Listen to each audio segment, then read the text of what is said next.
everyone, how are we doing? Hello. Oh, my camera's gone a bit of a wonk. There we go, that's better. How are we doing, everyone? Let me know how things are feeling. Quirks and foibles say, hi, I need to listen on the background today with an eye roll, but here, you are all good. Hi, Karen, hi, Gillian, hi, Sarah, hi, Christy, Brittany, Walecki, Fat Badger Designs, Laura, hi, everyone, how are we doing? If I sound a little bit croaky, it's because I've been recording videos and stuff like all morning, so I'm a little bit like so that'll be why. Okay, I guess the first question should be, can you all hear me and see me okay? That should always be my first question. It never is. But can you all hear me and see me okay? How are we all doing? Is the bitrate okay? I'm not like juddery or weird or like a little bit all over the place. Am I looking all good on the screen, your end? Hi, Dawn. Hi, Karen. All good here. Okay, lovely stuff. Thank you very much. I'm just going to check on Instagram. I got some thumbs up. Awesome. So how are we all feeling? So the first thing I'm going to say is I completely forgot it was Easter this week, like literally completely forgot. So there was a live originally scheduled for next Monday, a week today. I've actually moved it to the Monday afterwards. It seems like a lot of people have just forgotten that Easter was a thing. I certainly did. I was like, oh no, I've just scheduled lives and podcast interviews and all that kind of stuff. And then my other half was like, it's Easter, right? I was like, no. April has just literally gone and just completely gone by in a flash. It feels like, even though it's 5 weeks long, it has felt like it's been 2 weeks long. Already we are mid-April and it just feels absolutely insane. All good here. Lovely. Karen said, see you fine, you're looking fabulous. Thank you. I haven't worn this in a while because it's more of like it's got short sleeves, so finally it's warm enough to wear something with short sleeves. Chrissy says, I think my customers have. Yeah, I imagine you guys are probably getting a lot of people who are like, where is my order? When will it be there? And obviously, like, you've got the 2 bank holes tacked onto a weekend. So it's going to be a 4-day weekend. Karen said it's so late this year. It is late this year. Like, I remember last year, surely it was in March. And by April, we were kind of done and dusted with the whole Easter thing. And obviously those of you who have kids off as well, it's probably a freaking nightmare as well. You're probably like, damn, I need to like find some time to get some work and do some things. Now, needless to say, that is also going to affect your customers as well. Lots of people are reporting that things are slow. Obviously, if Easter is late, the kids are off later, everything's later. Not only that, but the weather has been amazing. And I do feel as if everyone's just kind of waiting on bated breath.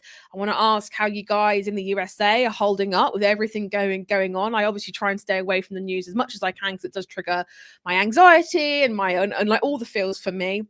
But obviously I have heard a lot of what you guys are going through, and I feel like the whole world is just kind of waiting on bated breath a little bit, like, what's going to happen next? What's the next step? So if your orders have dropped, do be aware that it is a real funny time of year because Easter is so late, because the holidays are so late.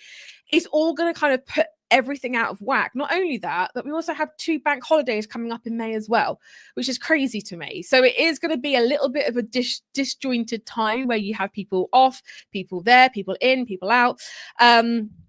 I better not forget it. It's my daughter's birthday on Easter Sunday. I completely did. So if you are feeling a little bit quiet, don't worry. I have some really good ideas and things, and just kind of maybe like a lot of aha moments coming up in today's live. It is quiet. It is definitely, like, I'm quiet as well in all of the businesses that I have my hand in my own stuff. Like, it is quiet. It's quiet on social media as well. And for me, like, if you start going down on social media, that's when you know it is truly a quiet time. But it does happen every single year. So it's kind of one of them where if you are quiet over Easter has moved up a month. So if you're comparing April to April, you're not going to get a fair representation, which obviously on Etsy stats, it only compares date to date, doesn't it? It doesn't actually compare, Easter to Easter or like whatever. So that is where I would say I would kind of take what your stats are saying, but make sure it's actually comparing it to like the actual time rather than just month to month, if that makes any sense at all. I avoid the news too. My husband updates me on anything huge in a way that doesn't stress me out. Yeah, I am exactly the same, Brittany. Exactly the same. Like my other half is just like, yeah, I'm gonna like update you. I need to clean my glasses because look at that, they are disgusting. So I'm just gonna do that real quick, just while I'm reading the comments. I leave my glasses case open on my desk, and what happens is that all of the gumph and rubbish falls on my glasses. I am having to wear these more these days. I'm doing a lot of screen work right now, so my left eye is wonky. So basically it starts to ache like on my left side, even though I'm like I can write with both hands. I'm just going off at a major tangent now about my eyes, but yeah, if you see me wearing my glasses more, that'll be why. And the event's gone with tariffs isn't helping. Yeah, the whole tariff war, I don't even know. Like, I have gone to make a podcast episode about it so many times, and then something has changed, or he started changing his mind about something else. And it's just like, I can't give you any more information other than what you guys are getting fed on the news. Because unfortunately that is the most up to date. And I feel like it's gonna make a bit of a change soon. At the market yesterday, I had lots of customers buying for Christmas stockings. Yes, I feel as if people are buying for Christmas earlier and earlier. Yeah, I would love to do a podcast episode on that. Actually, while I'm here, I'm going to be doing some bulk creation of like content and stuff. So if you do have any ideas of any stuff that you want me to create an episode on, preferably something I haven't done already, then do let me know. So today, my glasses are still disgusting, so I'm going to take those off for a little bit because it's actually not fixing my eyes at all because they're so grubby. So what I want to do today is I really wanted to talk about some things hang on, let me find my notes to give you the actual title. So 3 things that are stopping you from making consistent sales. Now, if you've been with me for a while, give me like a little hands up if you're new. You might have heard me mention these before, but I feel like sometimes you want to have it explained in a slightly different way. So that's exactly what I'm going to do today. So let's talk about mistake number 1, right? And the first thing I do see a lot of is relying solely on one platform for traffic. I see so many people that will say, I'm not getting Etsy views. Like, what is going on? And the first question, I'm like, okay, how's your marketing? What's going on with that? And quite often people will say, well, I'm kind of posting on social media a little bit, but I must say the last 6 weeks, I haven't really done anything on there.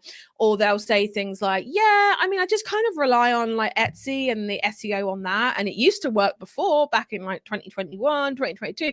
Why isn't it working now? If you listen to episode 40 of the podcast, I'm going to explain exactly whether that doesn't work anymore. But basically, sometimes it feels like you're doing everything right. Like you're posting on Instagram, you're doing the Etsy thing, you've listed your product, you keep listing new stuff, you're constantly refreshing things. But if Etsy or Instagram or Pinterest or whatever your singular platform is in terms of like what you're relying on for traffic, if that's the only way that people can find you, you are really at the mercy of the algorithm and how traffic is going to be affected, right? So that is the number one thing that I do see a lot of, and I've spoken to a lot of people. Like we just had the brandathon, a lot of people booked in DM slots and had a little chat with me, and honestly, like I do see a lot of people who are like, Etsy, I'm listed, I'm on there, why aren't I getting sales? Now the problem is, like I said, you're relying on the algorithm, which does its own tests and changes and things, especially at this time of year when things can be a little bit quieter. So you welcome to the crazy life of living in the US. Yeah, I feel that. New here, joined during Brandathon. Brittany, hello, welcome. So that's a massive thing that I would say, is that you don't want to be just listing stuff on Etsy and kind of just expecting Etsy to pick up the heavy lifting. You also have to be marketing your business yourself. Now, I know a lot of you might be listening to this and going, nah, I don't want to do that. Or you might be going, oh, marketing's so hard. at the end of the day, I want you to think of marketing your business as you have your product, your offer, your whatever you want to call it, your thing that you do. And you have your target audience, the people that love that product, the people that need to buy it, the people that want it. All marketing is creating a bridge between those two, is bridging that gap. Okay. We're not talking about pushing. We're not talking about being pushy. We're not talking about being slimy. We're not talking about forcing people. We're not talking about making people buy. That's not what we're talking about. We really want to focus on attraction, okay, to get to attract your target audience. And obviously, if you joined through the Brandathon, you went through that, now you probably have a much better understanding as to how important your brand is as a container to do that, okay? So it's kind of like when the analogy that I like to use when I do see people who are just setting up on like Etsy or their own website, or they have that singular platform and they're just kind of like expecting traffic to come by their way. It's kind of like setting up a store in the middle of a field and kind of being like, well, you know, my people are in the next field over, but they're going to find me here. It's kind of like sometimes you have to do, well, not sometimes, most of the time, all the time, you have to do some of that work yourself. The great thing about that as well is that marketing is a skill, and I think the more you practice it, the faster you fail, and the faster you make those mistakes, the quicker you are going to get through them, learning from them, and actually find your own style of like marketing your products, getting people, attracting them towards your brand, all that kind of stuff. Hello from Canada. Hello. So that is something that I do see a lot of. Now, with this, what I would suggest you do is I would suggest making marketing sustainable for you. So that's why we talk about things like having one home hub, having one social media platform that you focus on first. Now, for a lot of people that are here, that is Instagram, right? I do know that a lot of people, especially if you watch the podcast episode / video that went out a couple of weeks ago talking about the Facebook business page and how reach has dropped and blah, blah, blah. I got a lot of people saying, I'm jumping ship and I'm going to Instagram because that seems to be where businesses like mine are popping off. So you just want to make sure that you are choosing that home hub wisely, choosing that one platform wisely, and really going all in with it. Now, if you're still posting and you're doing it on a consistent basis and you're not seeing the results that you would like to get, that usually means that your offer and your target audience, that bridge is wonky. It's got boards missing, basically meaning the messaging is not really resonating with that person, or it's just not being delivered in a way that stops their scroll, that makes them actually go, oh yeah, that's a cool message, I'm gonna stop and watch that reel, scroll across on that carousel, stop and read that caption. You know, you have to deliver it in a way where people want to actually consume it, right? Does that all make sense? I've been a good girl last couple of weeks with social media. Love that. It's funny. So if you're starting to get views and not selling much, that usually means, so you tend to have two problems, right? And actually what I might do is I might drop down if the, right, hang on. I'm on my own today, guys. So I need to like sort my links out. Right. Let me grab you the Shop Doctor link, or rather the Shop Doctor 2.0 link, which is silently chugging away in the background. Let me give you this, because if you are struggling with it and you want to actually know like what the problem is, I'll pop it in the Facebook thing as well. If you want to actually know what the problem is, the Shop Doctor 2.0 is this new thing that we have brought out. We've put an offer on it. And basically, it's going to tell you where your problem lies. Now, what I've really talked about in point number one, or mistake number one, is the marketing side of things, okay? But your business also has a conversion side. So your business is basically a funnel, a machine, however you like to visualize it. I like to visualize it sometimes as a funnel, sometimes as a machine, right?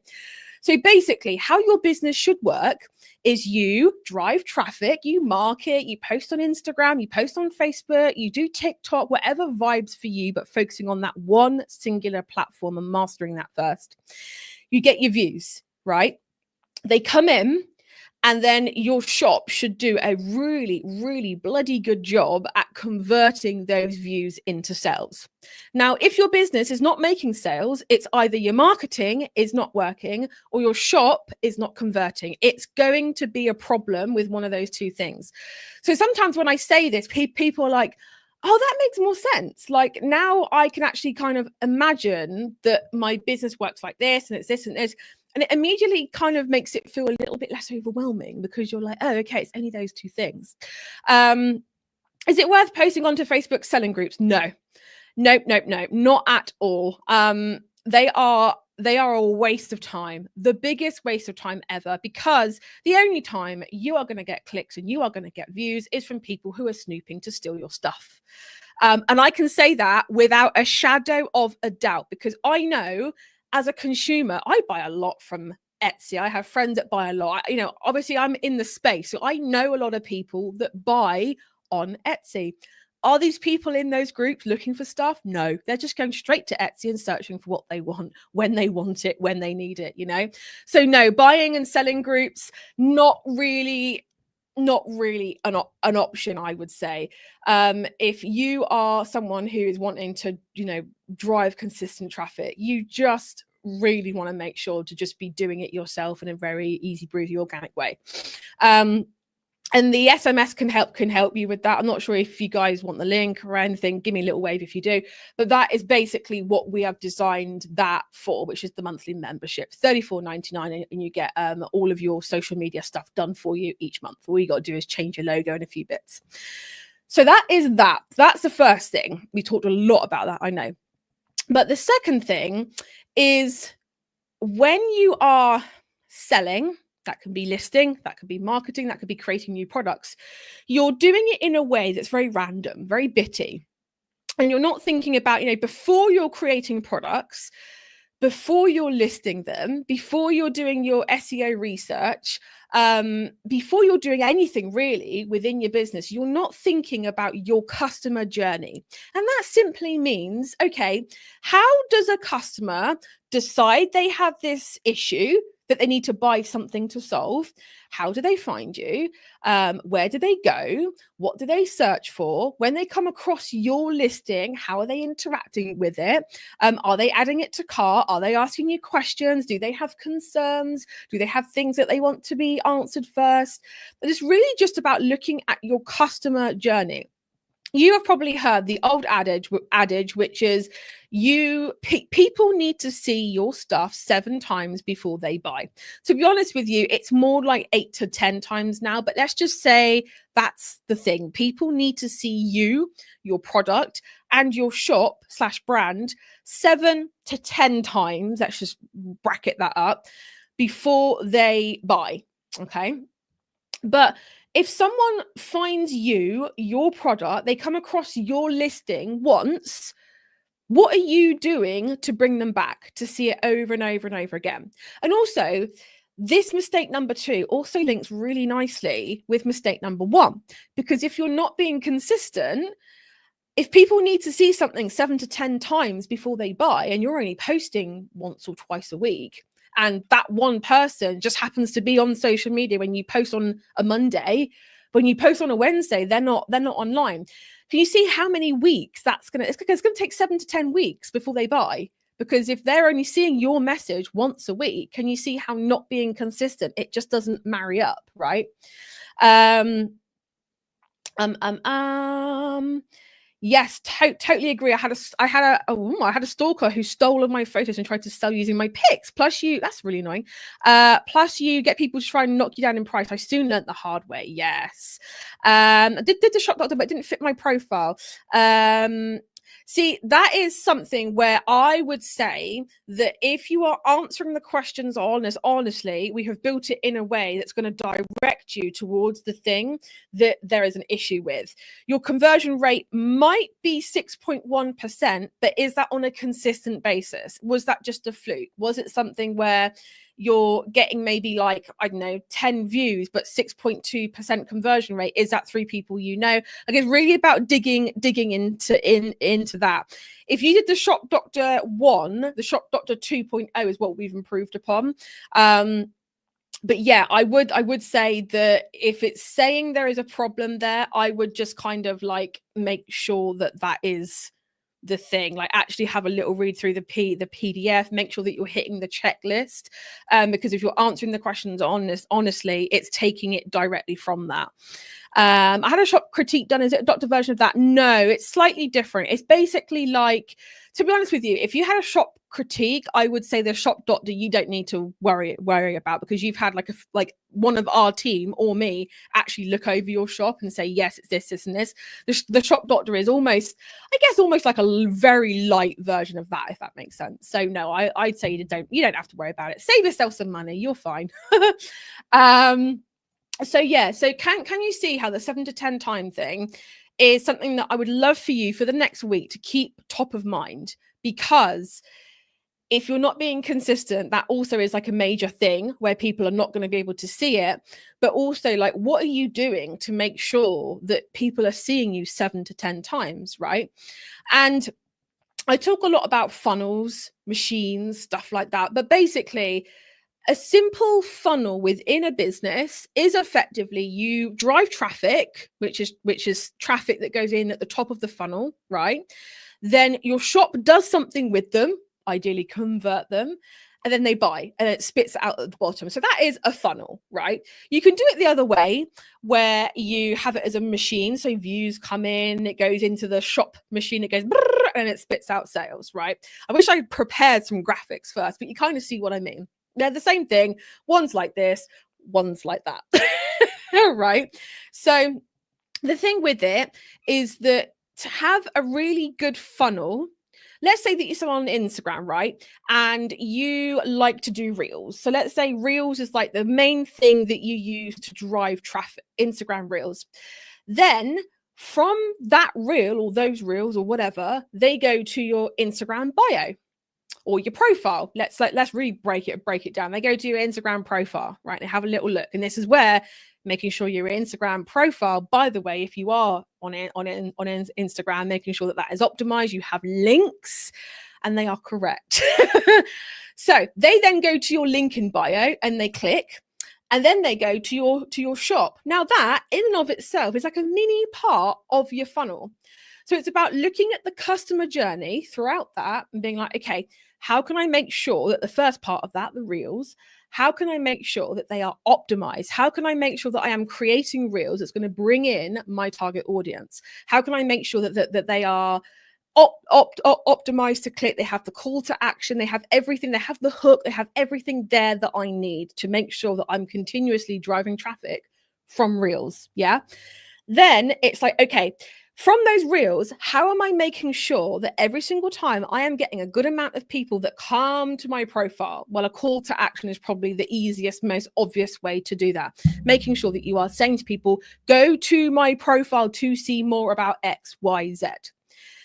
Making your link in bio then very, very obvious. Click here for X, Y, Z. And then they go to your shop, making sure that your shop is optimized. So can you see how it creates a funnel? And each step you have to make sure that it is optimized in the correct way. Yeah. Now a little sip of my water. Karen says, so true. Consistency is key. Yes. My followers have grown over time since posting consistently from Q3 last year. Yeah. And that's it, is that it might take time. It just might take time. Do you know what I mean? Like, it's not something that is going to be an overnight thing. So yeah, if you do have any questions, it's kind of outside of the realms of what we're talking about today. I really recommend posting on the Facebook group, because it's just a very easy way of being able to get your question answered. And it's kind of like, what I don't want to do is and I have a habit of doing this, is getting like on a tangent that takes us outside of like the topic that we're talking about. So I'm going to be a little bit more like stricter, I guess. And I'm going to say, if you have any questions outside of like what we're chatting about, if you go to the Facebook group, ask it in there, or even better, if you search the group first, because 9 times out of 10, a lot of questions have already been answered in the past. And then you can ask your question in there, and then it's really, really easy. So yeah, that is like the second thing, is that I want you to start thinking about your customer journey from finding you to warming up with your brand, with your content, with your whatever, and then converting. I want you to think about your customer journey, because 9 times out of 10, if people are viewing, if people are favoriting, if people are interacting with you in some way, shape, or form, but they're not buying, it's because something's wrong there. There is a disconnect. And honestly, let me tell you, it can often be something as simple as there's a broken link that you have just not seen. And people have not let you know. They've just kind of gone, oh, that's broken. Oh, well. I can't tell you. So I had a reel a couple of months ago go viral because I said in there that I would buy from 3 people, 3 shops within the comments.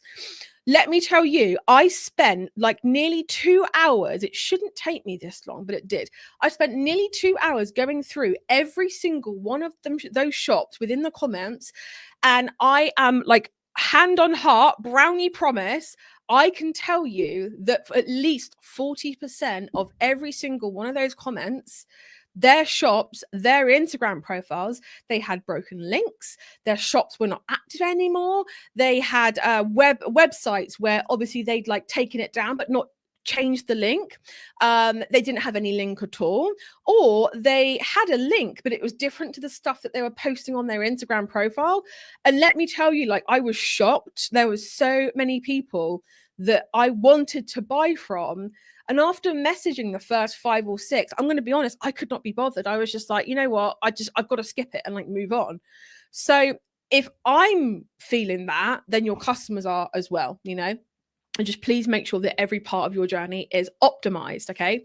Number 3, and this is going to hit, I think, a nerve for quite a lot of you, is that your product, or mistake that I see, is that your product range doesn't clearly solve a problem or meet some kind of desire. It needs to solve a problem or meet some kind of desire or need or want that your customers have. Okay. So I see a lot of really lovely handmade products all of the time, but they're not connected to a bigger why, to a bigger, like, what do I want? What do I need? What desire is being met when I'm buying this particular product, right? If your buyer cannot see themselves in your product, using your product, then they're just going to scroll right on past. And I see a lot of it with, like, you know, decorative stuff or stuff that, you know, isn't a need, is, you know, it's more of a want. But that doesn't mean that people are not buying that particular product. Like, think of a candle. People don't need candles, but they need to relax. They need to make their house feel like a home. They need to bring that cozy atmosphere. But I see so many people that are creating product lines that are just not pushing that. They're pushing this is a lovely thing, but they're not pushing the why people need to have it. A really good example, actually, is this. Hang on, let me just grab it. It is the most random thing ever, but this has been sat on my desk for 2 years plus, and all it is, I got it from a local town near me, because they have like a snowdrop festival. Snowdrops are my favorite flower, so I bought this. It's basically a bit of wood with some fake snowdrops on it, with like some, like, you know, fake snow and things like that, and like some ivy and some rocks and stuff like that. I paid, I think it was like £20 or £15 or something like that for this. I can't remember now, but it's been sat on my desk ever since. Now, you could quite easily say, Steph, what the hell? What need did you have to buy that? What desire did that solve? Okay. Now, as the creator of that product, you might be sat there going, I don't know what desire or what need that product solves. It's just pretty. It's just something I like to make. What's going on? Whereas for me buying it, I'm like, I work in a cabin. Okay, that's what this wooden building is that I'm in now. And if I have real plants in here, they die. They either cook to death or they get so cold and they freeze and they die. Believe me, I've tried a lot. And I love plants. I love greenery. I have so many house plants that I just can't even move for house plants. But down here, I wanted to make sure that it always had that kind of like nature element to it. And I wanted something unusual, bar the plastic bunch of flowers that you're going to buy from like Home Bargains or like B&M or whatever.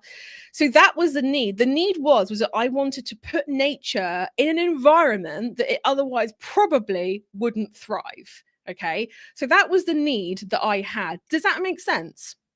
Because the problem that I do see a lot of, like I say, is that you're not framing your products correctly. You're like, I make jewelry because it's pretty and you know, it's nice. And I see other people doing it. And I'm like, why not? I can make earrings, I can make pendants. But you need to reframe your product from a buyer's emotional perspective. Like, ask, what does this do for her life? What does this do for his life? What does this do for their life? Okay. And that is something that I really do feel very strongly about, that not enough of you are doing that. Okay, you make placemats. Great. But why? Why would someone buy it, right? Why would someone why would someone purchase that? What reason is there behind it? People buy from a emotional perspective, not from a reason perspective. People buy toothpaste and milk because they need toothpaste and milk, right? But people don't buy handmade products necessarily because they need it. They buy it because they want it. And the want is that emotional piece to it. My flowers would be perfect in your office. Yeah, I really like the ones that look real, because I've got like a big plastic like palm plant over there, and I've got obviously that on my desk. What else have I got? I've got another plastic plant actually behind me, but I really like them to look real, especially in this type of, because yours is like crochet, right? I need to have actually like a crochet bunch of flowers that's in my brand colors. I feel like that would be a really nice addition to the mess that is behind me.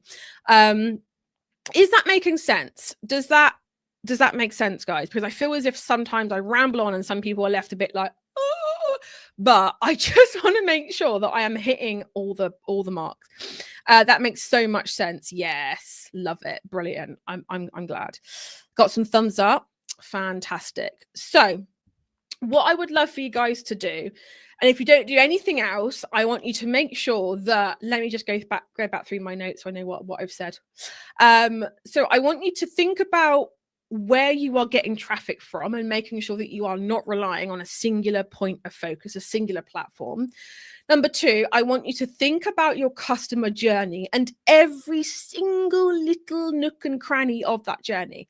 Because somewhere along the line, you are going to find that there is something that is effed up, to be frank, somewhere along that line. Fix it, get it done, make sure that it flows nicely.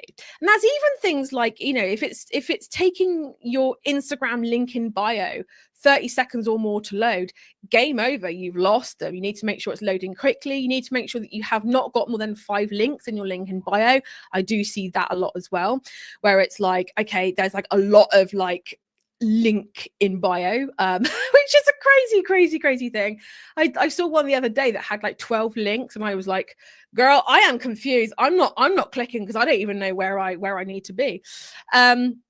And the third thing is, where is it? There we go. The third thing is make sure that you understand how your products clearly solve a problem or meet a desire for that person.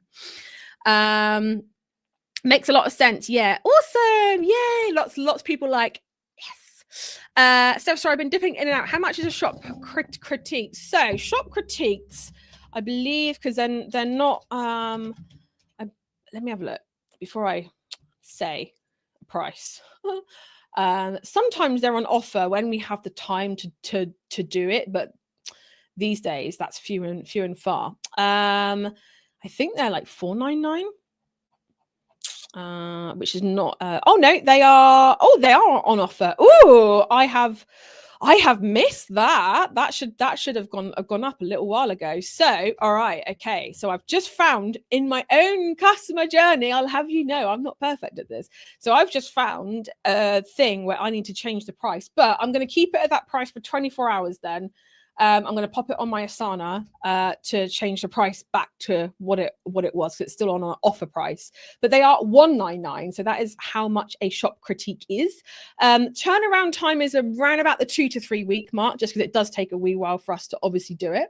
But yeah, that is on there. So yay for you! You've got like a shop critique for a bargain. Totally makes sense. Awesome. I've missed comments. I need to scroll back up. Yeah, my customers buy my placemats because they speak to them, because they love the cat print, etc. Yeah, for sure. I can't crochet, but I can make you some origami ones. Oh, awesome. Let me see, because do you know what? My cabin is due for a reshuffle because I've moved things, I've changed things, I've bought like weights and a yoga mat and like a yoga ball, and I've just kind of like shoved it in a corner. So what I want to do is I really want to make sure that I'm going through and actually putting it somewhere that makes sense. Yeah, because at the moment, basically, it just looks like a hot mess, and I don't know where I would be able to put anything else. Let me sort it out first, because obviously, as you can see behind me, I don't know if you can. Let me go back to my camera, so I can't see myself at the moment. So if I go like, oh no, wrong way. If I go like this, you can see all the planners here. This is a hot mess. This needs to be sorted out. This needs to be gone. And then I've got like my drawers, which is all full of crap. Like I think like the 5th or 6th drawer down, that one's completely empty. The one below it's completely full. I just need to sort it out. I've got so much stuff. And I've even got some stuff that I've been sent by like lovely people in like the course and stuff like that as like a gift that I haven't been able to put out yet. So I need to sort that out before I start buying any more, because I have a real bad habit of buying things and I'm like, the shop doctor is amazing. I'll be working through it through the next few weeks. Lovely info. Oh, yay. Awesome. I had a shop critique done a while back and it was so useful. I've had my shop since 2008. You are an OG. I love that. So yeah, lots of people getting critiques and saying they are good. So that's awesome. One more question. I've had 10 abandoned baskets this week. Would that mean that customers aren't really convinced of my product? Yes, bang on. Yes. So that means that there is something about your product that isn't converting, that isn't giving them that urgency, that oomph, that need to buy. Now that could be that your customers are not convinced that your product solves a problem for them. And this is actually something where I'd actually like to work with you a little bit more one-on-one with that, because it could be that, but it has to be framed in a very specific way. Because if you just turn up and say, right, I'm going to add a picture or a bit in my description about this will help you with XYZ, it's often not times as simple as that, as simply as saying, you know, features, benefits, boom, boom, boom. It's your marketing, it's your branding, it's everything about your business has to be catered towards people understanding what that singular problem is and how your product solves it. So it's not as simple as kind of saying, yes, okay, I'm gonna change it, I'm gonna add some few things, and it's a fantastic start, but there's often some nuances there. Like, for example, you have mentioned there that your products or product line or whatever, they're not convinced it solves a problem. But also, have you looked at your customer journey? Have you looked at, okay, is there something in my images that are putting people off? Is there outdated stuff in my description? Is there something that's not quite cooking, that's not quite working with my target audience in the way that they are viewing my product? It's all about first impressions at the end of the day. And that is something that's really worthwhile looking at, especially in respect to your journey there as well. People yesterday were buying my jewelry either because they love reading or because they were buying for a friend who did. Yeah. So it's like the need there would be, I am a bookworm. I'm a bookish person and I want to share it and I want to show it. And that is a hobby of mine. It's part of my identity. It's part of me. And I want to share that. Right. Brilliant. Okay, guys. So thank you so much for joining me in today's live. I really hope that you found it helpful. Now, again, I'm going to say it again, like there's not a live this time next week, so it's Easter Monday. There was, and I've changed it. I've put it back to the 28th. So Monday, you've got a break from me and my face and my yapping and my homework and everything that I put on your plate. So what I would love for you to do is just rewatch this live on Monday. If you want something to do, if you are still working, rewatch this live, go through it step by step. Mistake number 1, mistake number 2, mistake number 3. I really need you to just kind of make sure that you are looking at your business in each of those mistakes through that lens and going, am I doing this? Am I doing this? Am I doing this? So rather than just listening to what I'm saying and going, yeah, that's okay. Yeah, that's fine. Yeah, that's nice. And just kind of lightly doing it, I then want you to go through and make sure that you're actually doing it. Does that make sense? Is Rise opening on the 21st of April? So Rise is so okay. So Rise, if you don't know, it's for the HBSA people only. So if you're not in the HBSA, you don't need to worry too much about it. It's my high level, like high level, high touch, I guess, mentorship program, and that is open. So the taster week starts on the 21st to the 25th. And Rise is open on the 22nd. So Rise isn't open on the 21st on the Monday. It's open on the 22nd. Not through design, because I forgot it was Easter. But just because we found that if we open it when we're doing the hot seat call, the one-on-one call, it makes it easier, because then I can go, yeah, it's open, yeah, you know, we're all here, it's open now, any questions, ask me, all that kind of stuff. I hope that makes sense. But yeah, it wasn't through design. I'm glad it is, because obviously the Monday is Easter Monday. So yes, I hope that answers any questions. If you do want to like contact me or anything like that, let me know. I think I tagged you actually in the community in the welcome post, so make sure you've seen that, because I want to make sure that like when the we've got the call on the Tuesday, that you don't miss it, because it's just that one call that week. So yeah. Alrighty, Roo. Sure, that makes sense. Awesome, brilliant. Karen says, I reviewed my videos on one of my product lines and found that I hadn't used the updated one in all of them, so I just fixed that one. Yeah, do you know what? It's little things like that, and I've just done it. I've literally just gone onto my website and found that, okay, there's an outdated price. And I've got a team and people helping me do it, but things do still get missed, you know. Karen says, I am signed up now. Awesome. All right, and my loves, thank you so much for joining me. Again, there will not be a live on the 21st because it is Easter Monday, but I will be back on the 28th with another awesome live, a little bit like this one. So if that sounded good to you, then definitely join me on the 28th. But for now, my loves, thank you so much for joining me, and I will see you all soon. Bye, everyone.